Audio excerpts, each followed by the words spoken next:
Hey guys, it's Riot Kitty. Yes, I know it's been over a year since I last visited this manga, and I know this probably won't get a lot of views because it's been over a year, but I said I was going to finish it, and I am going to finish this series. 1, 2, 3, let's go!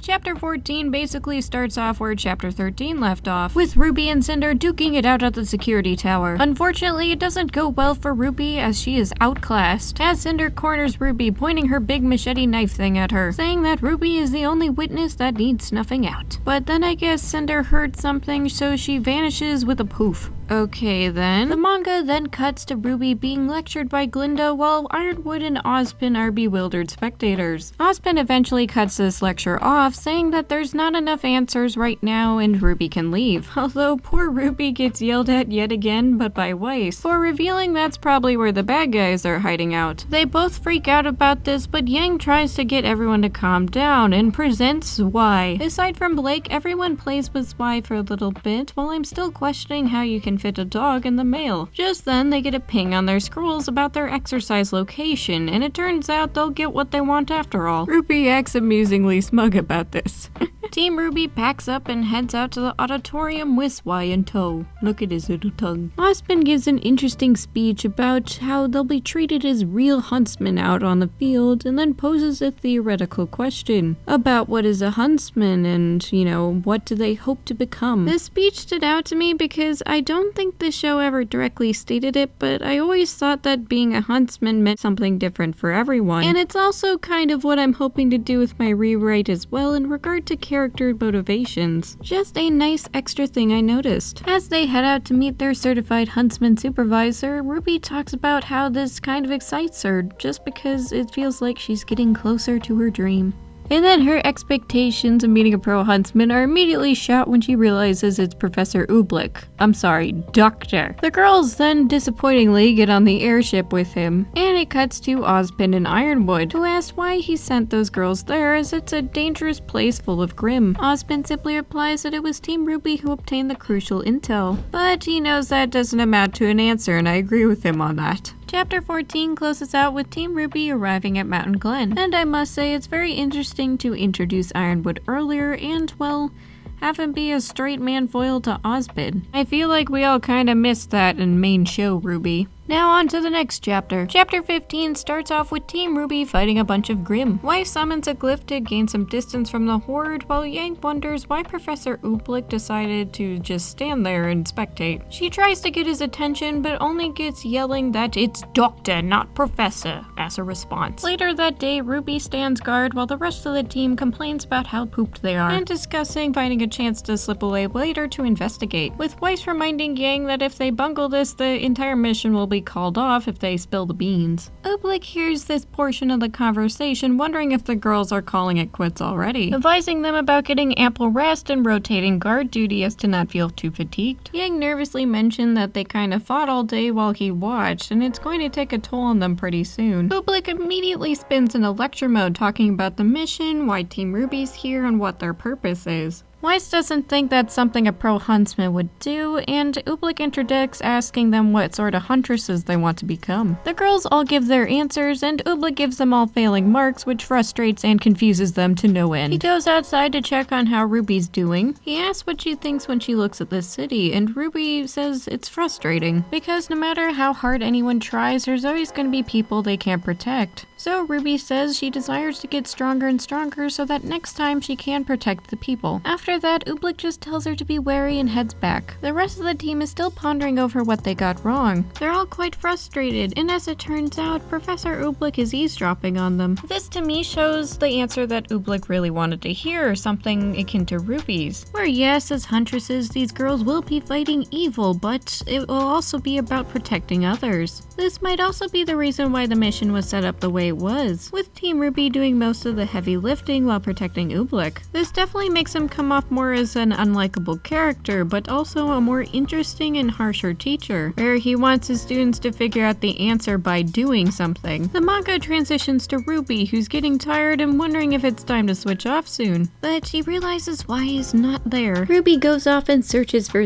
Y, hearing barking and yelling and discovering a White Fang member holding up Y. She yells at him to let the dog go, but feels the butt of a gun on the back of her head, realizing that there's another member right behind her. He surmises she's the one who's been making trouble for them, telling RWBY that, well, they'll let the mutt go if she comes with them. Back at the camp, Yang yawns as she goes to switch off with RWBY, but grows concerned when she realizes her sister is not there. Yang being concerned for RWBY's safety. What is this, 2017? It then transitions back to darkness as RWBY realizes she's being held captive by Roman. He makes some snide remarks about her sacrificing herself for a dog, and said he would love to stay and entertain himself, but there's other people who would have far more pressing matters with RWBY. He walks away and the shadowy figures of the White Fang surround her. This page was the second controversy for this manga. Now you might ask, what controversy could there be in this panel? Well, from this panel alone, because the internet loves taking things out of context, people assumed that these White Fang members were going to do their repeated unconsensual nasty to Ruby Rose. If anyone would take the time to think about it for a second, they'd know that this was not the case. As the White Fang is a terrorist group built on fauna supremacy. They hate humans. Why would they want to do the nasty with one of them? Just goes to show that some users on the Bird app can't even bother to read a freaking wiki page before blowing things out of proportion. Just sharing this around because it is still unbelievable to this day how this small, safe manga adaptation of RWBY got so much backlash. It was stupid then and it's stupid now. Alright, moving on. Back to the manga, the rest of Team RWBY frantically searches for their leader. They tell Professor Ooblik that they have to go looking for her, and he replies that he's well aware. Surmising based on a number of things the White Fang are most likely here is the grammar centralized around this area. What they should probably do now is retreat and take stock before attempting to delve further into the hideout. Yang especially looks freaked out at this at the possibility of leaving her sister behind. Weiss and Blake head off to look for RWBY, and Ooblik interrupts them by pulling a lever on the ground, seeing traces of shifted earth. A hidden door opens, leading down a long dark staircase. He further goes on, saying that if Team RWBY had maintained their composure, they would have found this trapdoor themselves, and that a huntsman should always keep their cool for the optimal course of action, but sometimes taking the initiative is essential too. And he gets this really cool line where he says that he's a huntsman second and an educator first. There is no more important mission than protecting the lives of his students. He says there's no time to waste, and he and the three girls head down together, which marks the end of chapter 15. Overall, really strong characterization for Ooblik and some good villain moments for Roman. So let's see where chapter 16 takes us. But first, let's just admire Yang in this exclusive dress first on the chapter cover. She looks so purty and not like a potato sack.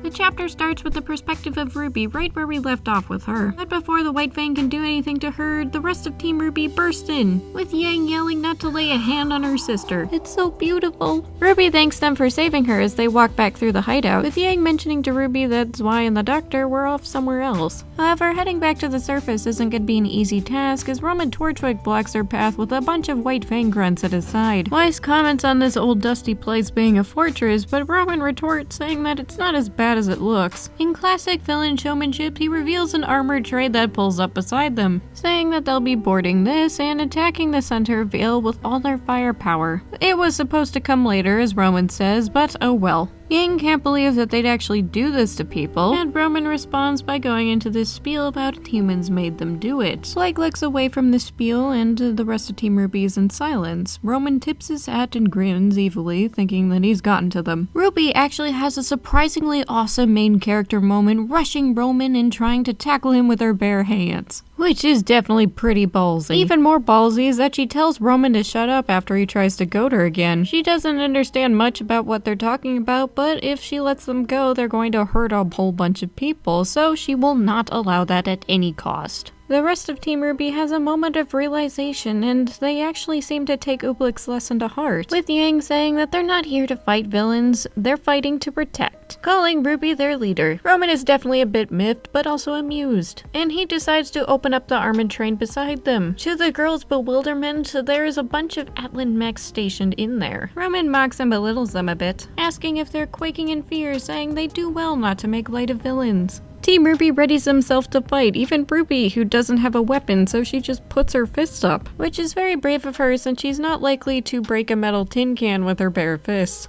Just as they're about to throw down, a chain of explosions mostly destroys the mechs. With that, it's revealed what the good doctor's job was. And I'm almost tempted to play the Cool Guys Don't Look at Explosions meme song for him and for Zwei. Who is being the goodest pupper and carrying the missing crescent rose? Oh, look at him, he's such a good boy. Getting back into the heat of things, everyone is bewildered at what Oobleck has done. Without missing a beat, Oobleck walks over to Team RWBY, saying that he heard their splendid answer, saying that they now all pass and that he thinks that one day they will make fine huntresses. What a wholesome payoff, stating very clearly for him to not look down on huntsmen, with a pretty good team-up shot to boot.